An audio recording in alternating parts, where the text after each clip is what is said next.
This is Film Festival Secrets. I'm your host, Chris Holland. My guests in this episode are Jen West and James Martin, friends of mine and filmmakers here in Atlanta. They are partners in crime, partners in life, and partners in both crowdfunding and filmmaking as well. I first met them in the Filmmakers Lounge at the Sidewalk Film Festival, where Jen's short film Bubble was playing. In the years since then, I've kept up with them and watched them build an audience, crowdfunding and producing project after project. Last summer, when I was crowdfunding this podcast, Jen and James joined me during a live webinar to talk about their campaign for a documentary short about the Sazerac cocktail. They reached their campaign goal while they were on the air, which didn't steal my thunder at all. I sat down with James and Jen in their home in Atlanta to talk about their first feature film project, Electric Blue, which is about to end its crowdfunding campaign for development funds. So I'm sitting in the lovely home of James Martin and Jennifer West. It's Jennifer, right? It's not something weird like Jenna-Roo or something. Jenna-Roo would actually be awesome. Yeah. I like that. No, yeah, Jennifer. Jen. That's your music festival, Jenna-Roo. It's Jenna-Roo, yeah. Go into the backyard. And so if you're hearing the echo off these lovely hardwood floors, you're just going to have to put up with it because I'm not setting up a soundproof studio in this place. Yeah. That would be interesting, a nice soundproof box. You just show up 8 hours early and set up a studio. There are people who do. Or I could have the portable recording studio where everybody has their own mic. Or I love podcasting, but I'm not quite there yet. Little mixer on the table. Someday. You guys probably have to deal with a number of sound issues in filmmaking, yeah? Oh, yeah. AKA, we would never choose this house to shoot anything. We live next to a train yard. I'm sure you'll hear the MARTA pass by a few times, and we have, no less than a zoo living in our house as well. 2 cats and a dog. Yeah. Yeah, so wait, it's 2 cats now? We'll make do. Yeah, there's another around here somewhere. Yeah, one of our kitties passed away a few months ago.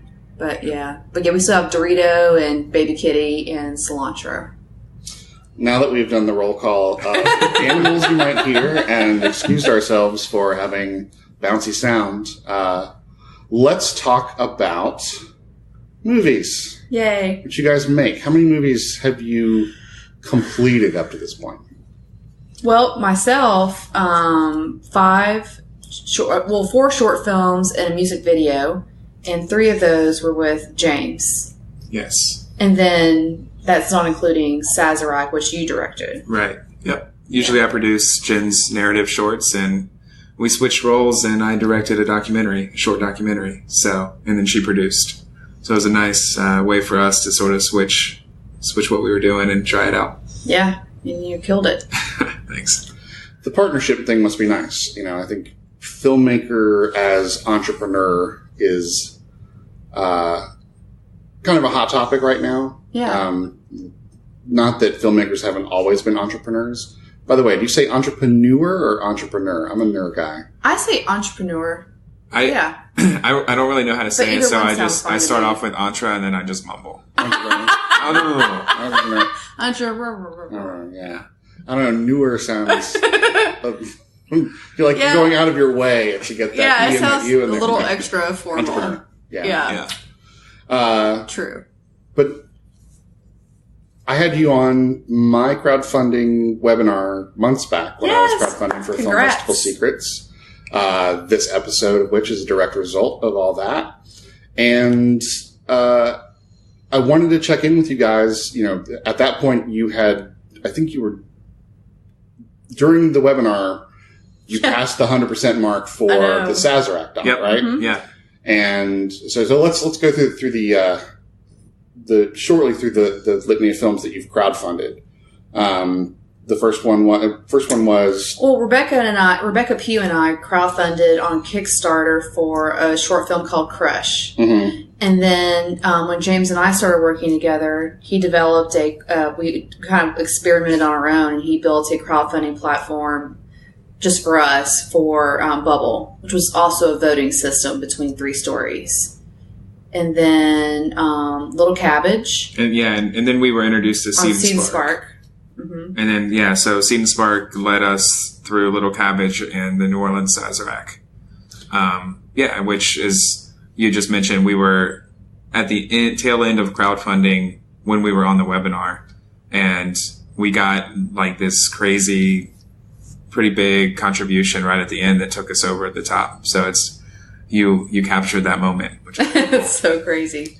Yeah, I'll be putting that online at some point. But and now you're in the middle of crowdfunding for your first feature. Yes. Oh my God. Scary, yes. Yeah, it's just for development funds, but it's still almost 3 times more than what we've ever tried to raise online before. So we're going for 28.5, and the highest in the past that we've done was Little Cabbage, and that was 10. So 28.5 million. Yes, that. Yes, yeah, a lot of fire. 1,000, and then offline for the film itself, we're now looking at $1,050,000 for union reasons. And for the production side of For the production, correct. So the money we're raising on Student Spark for Electric Blue is for development funds. Okay. Yeah. And so that'll get us by. I'm sure we'll go over the plot and the story and everything later, but it basically gives us the money needed to do some scouting and all of that, and entertainment lawyer, the legal fees and things. But then it's allowing us to do some creative components that are going to be utilized in the feature later. Some original songs. It's focused around a band in the 1980s, so they're going to they're going to embody that band and create some original songs for us in the next few months. Yeah, a huge chunk of that is going towards that, which we were advised in the beginning that would be a big selling point for investors to help sell the vibe of the film and be able to hear that. Plus, we need it done anyway. So you need audio-visual aids to sell to investors. No, that's very smart, and I think pretty much anybody does that. So this is a spiritual sequel to Josie and the Pussycats, I'm guessing? Maybe not so much. It's about a biracial punk rock singer in 1980s New Orleans who is given a family heirloom, which is a musical instrument, that once she becomes the owner of this instrument, has to figure out a way to destroy it because it's possessed with an ancestor of hers. So it's basically a bad guy. So it's a thriller. It's a lot of fun. And it follows these biracial twins through like 5 generations in Louisiana. Wow. Yeah. So just your basic boy meets girl kind of thing. No big deal. Yeah. It's got like 4 periods. A lot of art direction happening. We've also been told, though, that while it is ambitious, it's very doable because we've actually already been talking to Molly Coffey to do production design, and she feels very comfortable and confident with the budget that we'll have to be able to execute those time periods. Right. So nothing outrageous. Tell people who Molly is. Molly Coffey is actually a filmmaker here in Atlanta. She's embarking on her first feature that she hopes to make this year, which she's documenting on her podcast, Atlanta Film Chat. But by day and by trade, she is a production designer, and a damn good one, and has her own space where she works out of and has like a whole team of people. It's like the best of the best in Atlanta. So, yeah, it's just really cool to work with somebody who I feel is of very like mind and in a similar space as ourselves. So you're drawing on local talent and you're expecting to film here? South Georgia and Louisiana. Probably not much in Atlanta. Okay. Yeah. This seems like sort of an obvious question, but how has the explosion of commercial filmmaking affected your feelings about your ability to make this film? I think the really good thing that's come out of it all is that there are just a ton of talent in Atlanta and in the Southeast in general that I think that there's this element of them going from these bigger budgets and getting paid a lot of money to potentially wanting to do something a little bit more creative and to be able to collaborate with another story, and maybe a story that they can have a little bit more ownership of and more time to develop their character and things. So, and that's on the cast side. On the crew side, I think we're fortunate because there are just a ton of really talented people that we hope to be able to collaborate with that normally we would maybe have to fly in from LA or New York or something. But they're already here. But they're already here. So I think that's pretty amazing. Yeah, we're pretty excited about it. I mean, we're not trying to necessarily compete with a big budget film. We're not trying to step on any toes in that regard. So I think that there's some room for some independent film happening here. Oh, yeah. I agree. I was talking the other day with the programmer, one of the features programmers for the Seattle Film Festival, a guy named Brad Wilkie, and he was talking about how important it is for him to be able to discover, people who haven't had big festival runs yet and who, maybe don't have a festival history, that sort of thing. And I imagine there will be people who are working on local productions that are big budget and whatever, but they want to work on independent stuff because it is more creative and because there's a chance to own more of it, I think, to sort of be part of a wonderkind, story. Naturally, it doesn't always work out that way, right? Yeah. But yeah. To me, that feels like the reason that people who are working and making good livings in the industry will work for practically nothing on a small film. Right. Yeah. How are you pitching those people? We're not mentioning anything about money. I mean, this is a very personal project for Jen, and so we're approaching it very from the creative side, and her telling people about the story and about how she's been wanting to tell it, and getting them excited about it, and seeing how they react to something like that, sort of reacting towards the emotional side of it as opposed to dealing with the financials, right out the gate. Yeah. And we have specific budget lines for crew and talent already figured out. And it's actually with roughly $1 million budget. Originally we wanted to do 1.8. We learned something very significant. So we're trying to bump it down to $1 million. About diversity and casting, a big incentive. But even with $1 million, you can pay people pretty decently. So I feel pretty good about what we can offer. I mean, it's certainly not a $10 million or a $50 million film, but I think it's worthwhile if people have that time available. So it's certainly nothing to shake a stick at. Right. But when we start the conversations, like he said, especially with talent, we want them to feel more inspired by the story than monetarily what we have to offer. Because that's basically what they're going to have to be attached to is the story to want to do it. Right. Yeah. No, I mean, I don't think anybody comes into a independent film kind of situation and says, well, this is where I make some money. Yeah. On the flip side, if you are mentioning your budget, I imagine those people are going, well, with $1 million, there's room in there for me. there's something. I'm going to get paid something. So yeah. That's interesting. That's nice. Yeah. So given that you're doing, sort of development funds and that sort of thing, what's the difference in your approach between crowdfunding for this project and crowdfunding for films where presumably you were going for the whole banana and a much smaller banana at that? I'll just chime in first. It's really quite similar in a lot of ways because when we were doing the crowdfunding for a short film, the incentives that we're offering people are to attend a screening, to get a link of the film if they want to see it later, to receive a postcard, to get a signed script. All of these things that we could then replicate in the production of the feature. It's just going to take a little bit longer to deliver those because of the process. We're not, we're offering things that I think are really exciting for people to get behind and to still get that sort of physical, thing back, but they're sort of willing to maybe wait a little bit longer for that. And also we're doing the music side of things for the development fund. So we're offering some really fun incentives like a vinyl, 7-inch vinyl or, some really great branding and poster design that's going to tie into this band that's in the 80s.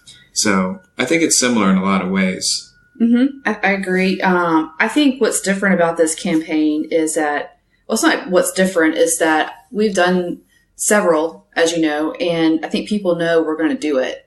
And so that's a big thing. I think if we had just come out of the gate at first crowdfunding campaign, hey, this is for development funds. This is not even for the actual film.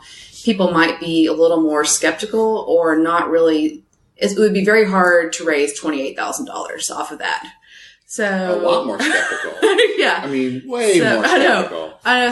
So the fact that people are not only doing it with the same energy and passion as before, but maybe even more so, is pretty wonderful. And I think it's because we have a track record.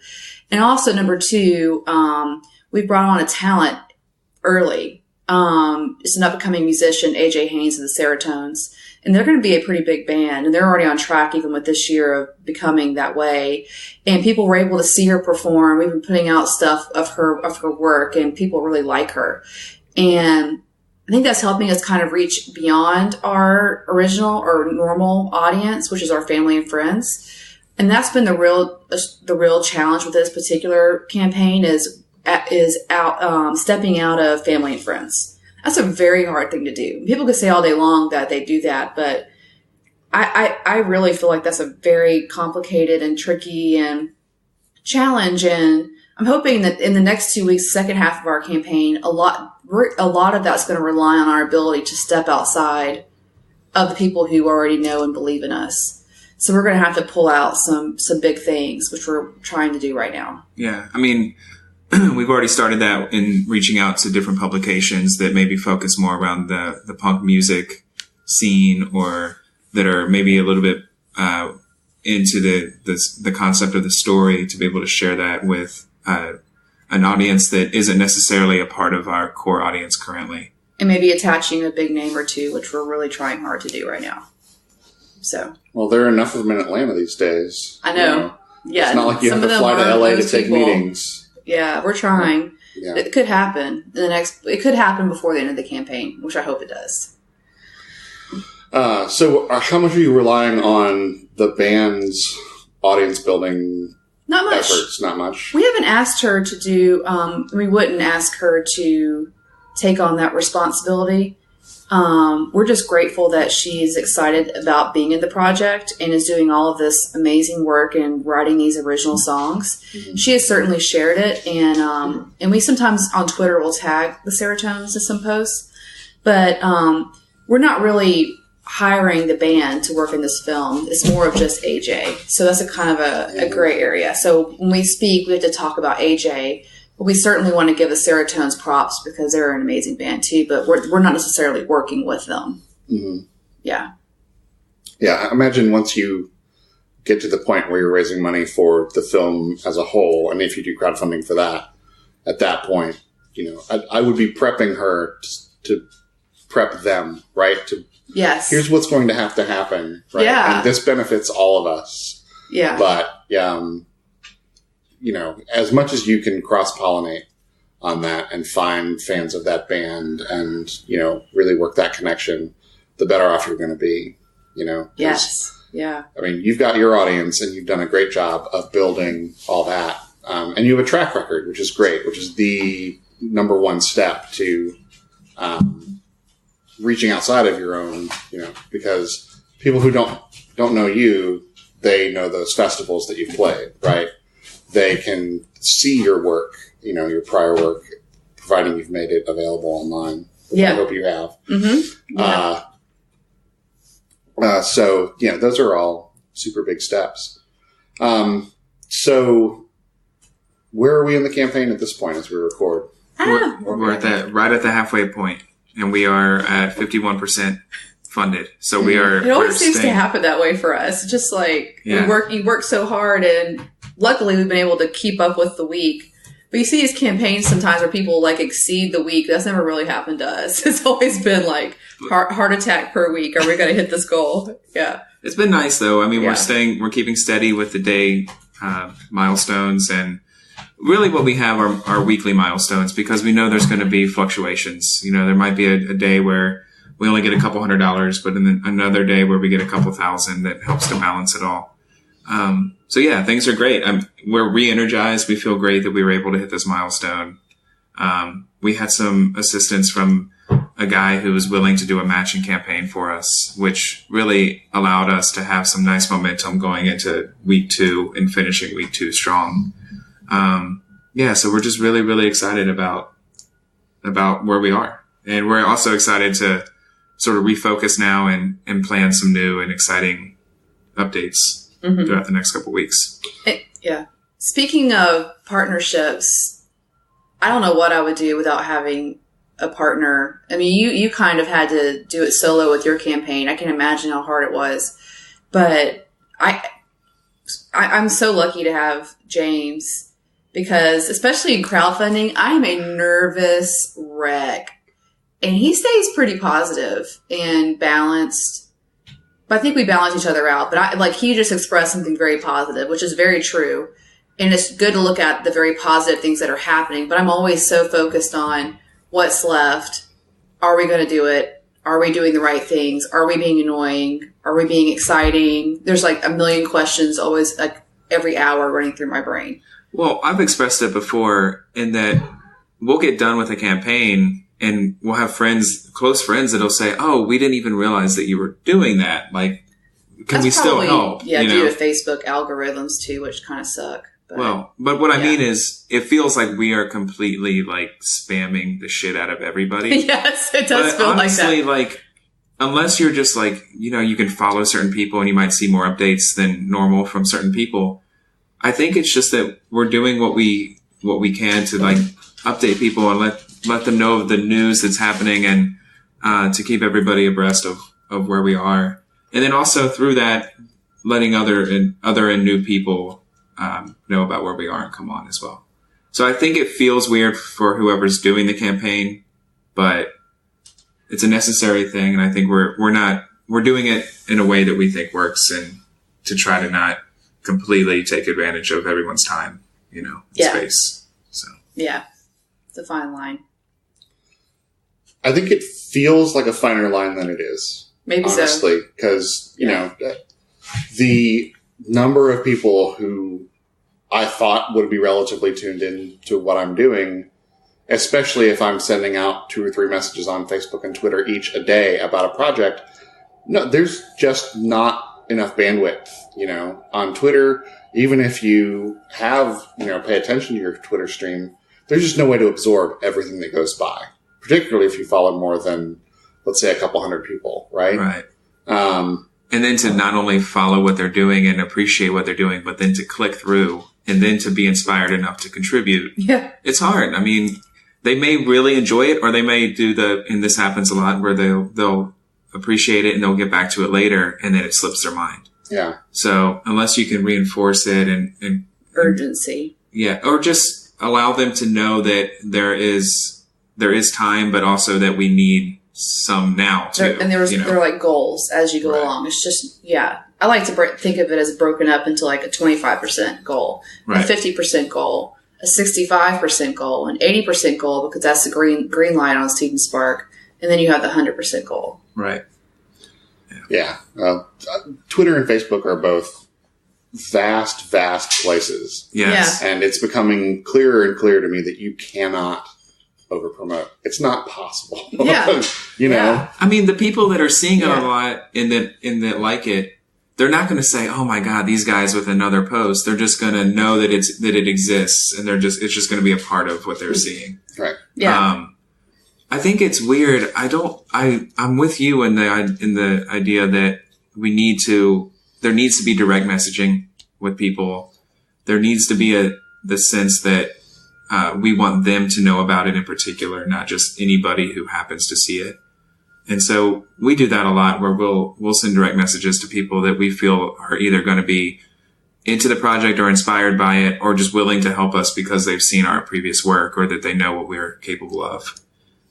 If you're just relying on a Twitter post a day or a Facebook post a day and you see you're not getting anything, it's because it's just sort of lost in the chaos, So, well, in the case of Facebook, they're deliberately hiding it. Exactly. Right? Unless you have to take out the boost. Right. Well, they're doing what they think is best for the user, which is if we see that you don't spend a lot of time looking at that person's posts, you never click on them, you never like them, we're going to hide them from you unless you specifically say, "Show me these things." Mm-hmm. Right. And Twitter, it's just about volume. It's just about the inability to keep up with everything that goes by. Yeah. So I, thought a lot more about both Twitter and Facebook lately. Still not happy with either of them from a psychological standpoint. Yeah. But in terms of promotional tools, I feel much less shy about, just setting up those automated tweeters and so long as the content's good, again, they're so vast. Somebody new is going to be exposed to your thing every time you do it. Yeah. So, and you just sort of have to let the people who might be tired of it worry about themselves. Yeah. Talk about your matching funds. How did you cultivate that relationship? And what was that, without breaking anybody's privacy, right? Who are those people? Mm-hmm. Why did they agree to do that? And how did you get that started? Okay. So there was a fella who was connected to us through a mutual friend of ours in Birmingham, who is a young guy who's super inspired and motivated to do something with film. So he has just launched his own production company, although he's sort of been in and out of it in Birmingham and Atlanta in terms of helping on productions and learning as much as he can. And so through us sharing it over the last couple of weeks, he was introduced to it by a friend who he just reached out to us directly and said that he wanted to learn more about the project, and he was really intrigued by it. And so we sent him everything that we had, the lookbook, the script, and he just really fell in love with it. And he asked if there was anything that he could do to sort of help us with this project. And together we devised this plan of doing a matching campaign through, he could have given us the money straight out, and it would have, of course, boosted our percentage drastically. Immediately, yeah. But in talking with him and some other folks, we realized that it would be an opportunity for us to let other people know that there's somebody investing in us and that believes in what we're doing. And so for every contribution that you give, it would be doubled, including the incentive. It really was a nice change of pace for us, because we've never really had that happen in any past campaigns. So yeah, that was awesome. Yeah, his name is Trey Jordan, and he's a part of Banjo Media. He's a really nice guy. And yeah, so it's just been this really awesome thing that just sort of happened. Kind of fell from the sky. Yeah. He found us. Yeah. So the message to everybody listening out there is wait for things to fall from the sky. Yeah. Well, work your ass off and make your project look good, and then people might fall from the sky. Yeah. I mean, also, I think it goes back to that trust thing. The guy who was that sort of middleman who I think happened to share it so that Trey could see it. He's been a supporter of ours for a long time. And I think that it's one of those things where we've proven that we're able to deliver on these films. And beyond that, we're creating experiences for people to come and join us at private screenings, and we're trying to go above and beyond what we can to make sure that people are receiving something back for what they've given. And I think it was just a combination of that, and then Trey just really being excited about the project and being excited about being a part of a film that really brought it all together. It's great. Well, awesome. What's the expectation on his end about being part of the production? Oh, I don't think he has any expectations. He wants to be included if he can be in anything, because he wants to learn more about what it is to make a film of this kind. And he, nothing has been confirmed, but he is certainly interested in talking more about ways he can come on when we make the film at large. So that conversation's still going. It's definitely an ongoing conversation, and we're definitely going to keep him in the loop and make it a worthwhile experience for him, because he certainly boosted our campaign and got us to a point where we really needed to be at. And right. He just seems he has a great energy, and it would be nice to have him around. Yeah. Yeah. It's just nice when people are like actual really nice human beings too, and he is, thankfully. And it's just like he's the type of guy that you can just see it in the way that he carries himself, that he truly cares, and he's not just he's not like he's not trying to do it in a weird way. He's just genuinely interested, and his charisma is apparent. And yeah, so it's just one of these weird things that we're really thankful for and appreciative that could happen. And it's also one of the only levels that we're giving a credit in the film for.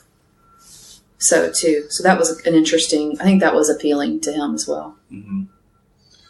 You mentioned private screenings earlier, and I'm pretty sure you're having a private screening for Sazerac this weekend, right? Yeah. Okay. Yeah. I thought that was on my calendar. Yeah. Is that part of your crowdfunding strategy? I think so. We've certainly included it on Little Cabbage and the New Orleans Sazerac because what it does is it allows us. I mean, Jen sort of represents Birmingham. That's her home, and she's got so many wonderful friends who support us. And so for us to be able to go to Birmingham and do a private screening with those who have supported us and the cast and crew that might be from there, that means so much to us. And it's something that we will always try to do if we can. And then on the Atlanta side, it's the same. We've got a lot of support and friends here that if there's a way that we can just try to bring all of these people together and all of their energy into one space and show them what we've been working on for the last year or 6 months or whatever, and create an experience around that, then we'll certainly always try to do something like that. Yeah. It's interesting that people who give aren't always able or interested in attending the local film festival. So this is a great way for them to be able to see what they were a part of. Right. And we can certainly send out a Vimeo link to those who supported us, but until we are able to sort of offer this other experience, we try to hold back on that because there's just something nice about seeing it projected and being a part of a group of people seeing it for the first time. Yeah, and seeing it first, period. Right. Yeah. So yeah, I think that for me, that's something that I would want to be a part of if somebody else were offering it. So yeah, me too. So yeah, we try to build that in for sure. Mm-hmm. Are you planning on showing anything from the current project at the Sazerac screening? We made a deliberate decision. We've already done Birmingham to not push Electric Blue at that because it's not about Electric Blue. And people certainly know that we're doing that. I think we did mention it at some point, but it certainly wasn't the focus. And we didn't want people to feel like we're bringing you here at this exact time because we have an ulterior motive. We want people to actually see what we made last year and feel proud of that. And I think as a side effect, people usually go and support what we're doing like right now. Yeah. Yeah. It's certainly not a part of the program or the itinerary that we're putting together, especially with the New Orleans Sazerac screening, because it's so specific on the vibe that's set, because unlike other screenings where you might go in and get a snack and watch a film, I'm serving Sazeracs to everybody to sip on while they're watching a film about the Sazerac. So it's a very much focused approach to the screening, and for us to say, oh, and by the way, here's a music video of this band, and this is the pitch video for Electric Blue, it would feel a little bit off. But naturally we hang out with people after, and there's that conversation. There's the nice, there's sort of these little pockets of conversations happening to where we can bring it up if it feels right. So you're feeling like you have to work the room tactfully. Yes. Rather than doing a pitch. I mean, yeah. Either way is valid. I've seen it done both ways. And I think it's smart to, when you have that captive audience, at the very least mention it. I think totally. you can drop it by saying, thank you to those who supported this film, and those of you who are repeat supporters and supporting our current project, you're amazing, we love you, which gives you the entree for other people who don't know about it to find out about it, and then they can ask you after that. I think that makes a lot of sense. Yeah. Interpersonal stuff, when you have a live audience, that's where there really is a fine line. Yeah. Right. We don't pass an iPad around okay, here's the next scene in Spark. Thanks. Yeah. Here's your, But there's no denying that's effective, though, right? Mm-hmm. There are people who will want to give you money on the spot.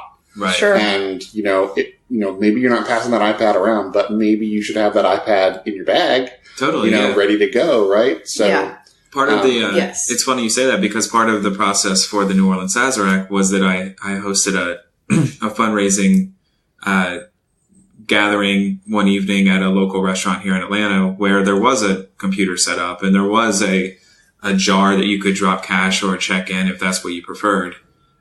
But the motive of the event, it was a part of the language. People knew that this was a fundraising effort, and a percentage of drinks was going to it. So if you just wanted to come and drink, awesome. But they knew that they could give those things. So certainly, we always are with our computers, so it's always on standby if we're approached by somebody and they're like, we really want to contribute right now. This very second. Then we'll be prepared for that. But it really just depends on the setting of the gathering, So, but yeah. Yeah.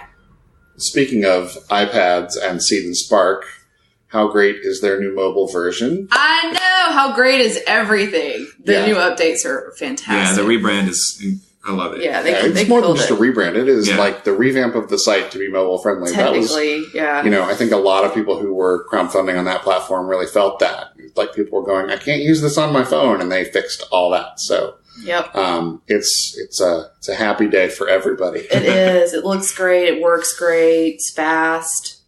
Yeah, we've had no issues. No. Yeah, it's been wonderful. So, in a couple weeks, all three of us are headed to Oxford, Mississippi. Yes! And I know Sazerac is playing there. We'll be featured there. Do you have a strategy for Electric Blue there at all? Because that's, it's an audience that maybe knows you and likes you, but might not get exposed to you every day. That's an interesting thought, because it'll happen after the crowdfunding campaign ends, but that's something to think about. We've been so focused on other things, we haven't thought about messaging outside of the crowdfunding campaign. So that's something we should do. The focus on my end has been to create some experiences at the festival that correlate to the Sazerac. And so that's sort of where my attention has been. And we knew that it was going to be after the campaign, so we weren't approaching it from the idea of like promoting a campaign, but I certainly think now that you've prompted that. Yeah, we'll definitely be thinking about it. It's a great opportunity. That we could create something to give people as sort of a takeaway. A takeaway that is creative and would allow them to know about what's going to happen with the project. That's interesting. It's a big food town. Yeah. Lots of boozing and cruising going on. Yeah, that's true. In Oxford. That's true. We got to get some cassette tapes right now. Yeah. We got to make some mixtapes, man. Yeah. All right. Jennifer, James, this was a lot of fun. Thank you guys so much for coming on. Good luck with the rest of the campaign. And I promise to get this up before the campaign ends. Thank you. And we will be talking again, catching up with you in another episode. Okay. Thank you very much. Thanks so much. Thanks to Jen West and James Martin for giving up all their crowdfunding secrets. If you visit seedandspark.com and search for the word electric, their campaign pops right up. They're at about 60% of their goal as I am talking, so I'm sure they'd appreciate your help. You can also visit the show notes to get a link directly to the campaign. That's all for this episode. Please stop by filmfestivalsecrets.com/podcast to hear more episodes, or you can subscribe in iTunes. Please also leave a review of the show, which will help other filmmakers find it. I'm Chris Holland. Thanks for listening.